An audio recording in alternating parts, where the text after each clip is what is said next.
السلام علیکم، میرا نام ڈاکٹر شمائرہ زہرا ہے. میں یہاں ماڈرن ہاسپٹل میں جنرل سرجن کی حیثیت سے ہوتی ہوں.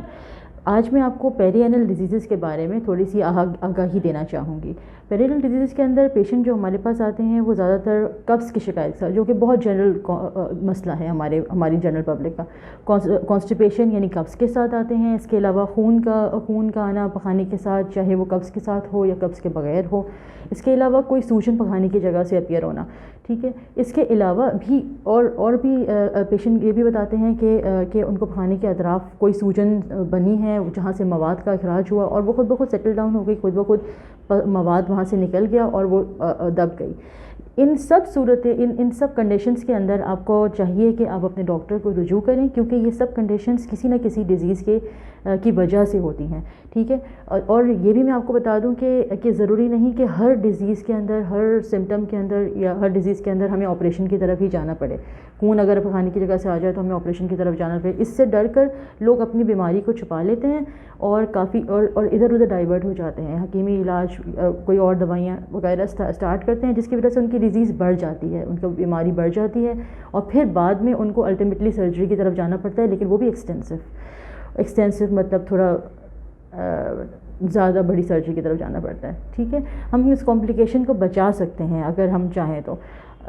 کچھ ڈیزیزز ہیں ہمارے پاس، جس طرح سے پہلا میں فشر نینو کے بارے میں بات کرنا چاہوں گی. فشر نینو کا مطلب ہے کہ پخانے کی جگہ میں کٹ کا پڑ جانا، جس کی وجہ سے تکلیف ہوتی ہے. ایکیوٹ ہوتا ہے، شروع میں تو یہ ایکیوٹ ہوتا ہے اور میں بتانا ضرور چاہوں گی، یہ ایک کانسیپٹ ہے کہ بس سرجری ہی ہوگی، اس کی ایسا نہیں ہے. 70% جو ہے فشر نینو یعنی اگر پخانہ کرتے وقت شدید تکلیف ہوتی ہے پیشنٹ کو اور خون کا اخراج بھی ہوتا ہے، خاص طور پہ جب سخت پخانہ پاس کیا جائے اس کے بعد. تو یہ اگر آپ پہلے جلدی ڈاکٹر کے پاس آ کر، اور صحیح ڈاکٹر کے پاس، سرجری کا کیس ہے، آپ سرجن کے پاس اگر آئیں گے تو اس میں یہ ہے کہ آپ کو 70% چانس ہے کہ آپ کا وہ ہیل اپ ہو جائے. وہ دوائیاں پرسکرائب کر دیتے ہیں، جس کے لیے ہم دیتے ہیں لیگزیٹیوس، یعنی قبض توڑنے کی دوائیاں جو ہوتی ہیں.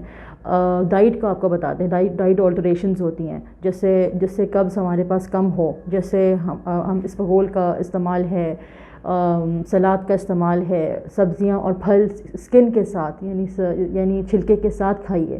ٹھیک ہے. اور پانی کا استعمال زیادہ کیجیے جس سے قبض نہیں ہوگا. ایک تو یہ پرنسپل ہے. دوسرا یہ کہ کچھ آئنٹمنٹس ہم دیکھتے ہیں، مطلب کریمز ہم دیتے ہیں جو کہ پکانے کے بعد لگانی ہوتی ہیں. زائلوکین ہے جو کہ سن کر دیتی ہے جگہ کو. اس کے علاوہ اور ہے GTN آئنٹمنٹ جو کہ اس کو ہیل اپ کرے گی. ٹھیک ہے. اچھا، تو اس طرح سے ہم 70% مریض تو ہمارا اس طرح سے کافی حد تک ٹھیک ہو جاتا ہے. لیکن اگر ٹھیک نہ ہو تو ہم سیکنڈ لائن ٹریٹمنٹ کی طرف جاتے ہیں، وہ بھی میڈیکلی ہے. ہم کوشش کرتے ہیں فشر نینو کے لیے ہم سرجری نہ کریں انٹل انلیس وہ کرونک ہو جائے، سمٹم پرزسٹ کر رہا ہے، پیشنٹ کی لائف سٹائل آلٹر کر رہی ہے، وہ اپنا نارمل کام نہیں کر پا رہا، شدید تکلیف ہو رہی ہے، خون کی کمی ہو جا رہی ہے. تو پھر کرونک فشر کی صورت میں ہم لیٹرل اسپلیٹوٹمی کی طرف جاتے ہیں، جس میں ہم قدرتی طور پر جو اینل کینال ہے، یعنی پخانے کی جو آخری جگہ ہے، بڑی آنت کی جو آخری جگہ ہے جہاں پر آپ کا سٹول سٹور ہوتا ہے. ٹھیک ہے. تو اس کے اندر اللہ نے مسلز بنائے ہیں، اسفنکٹرز ہیں، انٹرنل اینڈ ایکسٹرنل اسفنکٹر. ٹھیک ہے. اچھا، تو ہم انٹرنل اسفنکٹر کے تھوڑے سے فائبرس کو تھوڑا سا کٹ کر دیتے ہیں. اس سے کیا ہوتا ہے کہ وہ جو اسفنکٹر ہے وہ ریلیکس ہو جاتا ہے اور آرام سے سٹول پاس ہو سکتا ہے اور مزید کٹ نہیں پڑتا ہے اور اس کو ہیلنگ کا چانس ملتا ہے. ٹھیک ہے. تو اگر آپ جلدی ریچ کریں گے تو آپ ہو سکتا ہے کہ سرجری سے بھی بچ جائیں، اور پھر بھی اگر سرجری کی طرف بھی جانا پڑے تو ڈرنے کی ضرورت نہیں ہے. بہت بڑی کوئی کمپلیکیٹڈ سرجری نہیں ہے، بہت سمپل سا پروسیجر ہے جس کی بہت اچھے ریکوری ریٹس ہیں.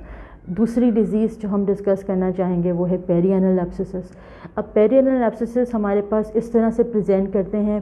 پیری اینل ایبسسس کا مطلب کیا ہے؟ اس کا مطلب یہ ہے کہ اینل کینال یعنی جو ہماری پخانے کی جگہ ہے، جو ہمارا بڑی آنت کا جو اینڈ کا پورشن ہے جہاں پر سٹول سٹور کرتا ہے، وہاں پر اس کے اطراف کچھ اسپیسز ہیں، اور ان اسپیسز کے اندر انٹراسفنکٹرک اسپیس جو ہے اس کے اندر ہمارے پاس گلینڈز ہیں، اینل گلینڈز. اس کے اندر انفیکشن ہو جاتا ہے کیونکہ وہ پکانے کی جگہ میں اوپن کرتی ہیں ان کی ڈکس. اگر وہاں سے انفیکشن اگر چلا جائے گا گلینڈ کے اندر، اس اسپیس کے اندر، تو وہاں پس فارمیشن ہوگی، پس بنے گا، اور وہ پس پھر ٹریک کر کے مختلف جگہ میں جائے گا اور وہ ایبسس بنائے گا.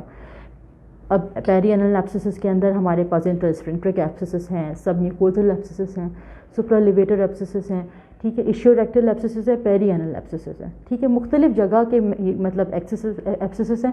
ایبسس کا مطلب پس کی کلیکشن، اسے ہم پیری اینل سیپسس بھی کہتے ہیں.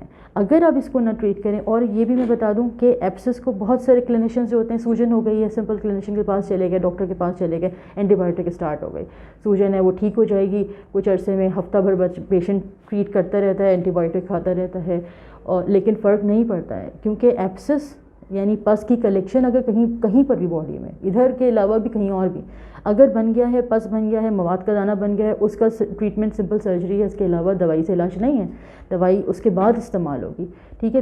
پہلے جو ہے وہ سرجری کر کے اس کو چیرا لگا کے ہمیں ڈرین کرنا ہوگا، اور پھر اس کے بعد اینٹی بایوٹک اسٹارٹ ہوگی.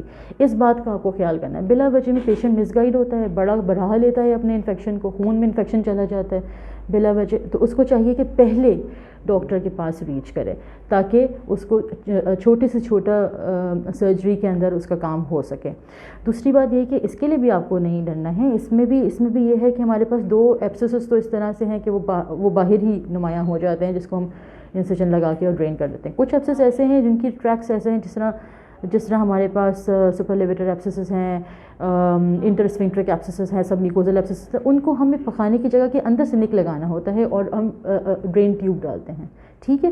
اچھا، تاکہ سیپسس سے پریونٹ کیا جائے پیشنٹ کو، مطلب بچایا جا سکے. سیپسس یعنی خون میں انفیکشن سے بچایا جا سکے. جو میں نے آپ کو صورتحال بتائی ہے، اب جتنی بات بھی آپ کو سمجھ آئی ہو، ٹھیک ہے، کہ خون آتا ہے، سوجن ہے، جو بھی کچھ ہے، ٹھیک ہے، جو بھی کچھ آپ کو سمجھ آیا، ان سب بیماریوں کے اندر آپ ڈریے نہیں. آپ ڈاکٹر کے پاس آئیے، اپنے اور صحیح رائٹ سرجن کے پاس آئیے، دکھائیے اور صحیح گائیڈنس لیجیے، تو آپ بہت زیادہ بڑی کمپلیکیشن سے بچ سکتے ہیں. اس کے علاوہ آپ جلدی اپروچ کریں، ایک تو یہ پوائنٹ. دوسری بات یہ ہے کہ آپ کانسٹیپیشن سے اپنی ڈائٹ کو آپ اپنا امپروو کریں.